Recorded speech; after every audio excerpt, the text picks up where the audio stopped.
النهارده هنعمل مع بعض كيكه شوكليت غرقانه بصوص رهيب كده، تحفه جدا. اول حاجه معايا نص كوبايه من الزيت، معايا كوبايه من الحليب، معايا 3 بيضات وبيض يعني فانيليا هننزل عليه بالفانيليا. بعد كده معايا كوبايه كمان من السكر هنحطها معاه، ونص كوبايه من الكاكاو الخام. نبدا نضرب كل المكونات دي مع بعض في الخلاط كده لغايه ما تتجانس معانا خالص زي ما انتم شايفين. نضربها ضربا مبرحا كده لغايه ما تتجانس معانا. وبعد كده هنجيب المواد الجافه. معايا كوبايه من الدقيق هبدأ انخلها كده عشان تطلع معانا هوا حلو في الكيكه، وهننزل عليها بكيس بيكنج باودر. وبعد كده هننزل عليهم بالخليط اللي ضربناه في الخلاط زي ما انتم شايفين.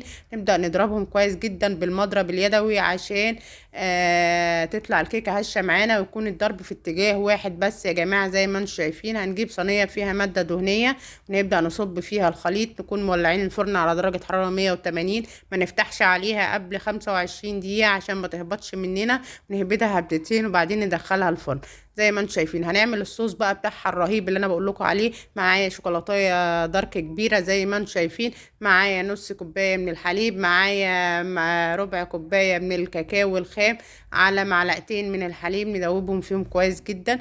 وبعد كده نحطهم على النار لغايه ما يبقوا زي ما انتم شايفين معايا. ونزلت عليهم بمعلقتين زيت. القوام بقى زي ما انتم شايفينه كده. هنحطه في التلاجة يجمد شوية لغاية ما الكيكة تطلع من الفرن. بعد الكيكة ما طلعت من الفرن واختبرتها لقيتها استوت وكويسة، هنزل عليها بقى بصوص الشوكليت اللي انا بقول لكم عليه. بصوا تحفة، بصوا غرقانة في صوص الشوكليت كده، حاجة رائعة، صوص رهيب زي ما بقول لكم. بعد ما تبرد نبدأ نقطعها بقى زي ما انتم شايفينها. بصوا مرتفعة ازاي، كيكة مظبوطة جدا. هننزل عليها بشوية صوص من الشوكليت تاني زي ما انتم شايفين. رهيبة، بقت احلى كيكة شوكليت وبألف هنا.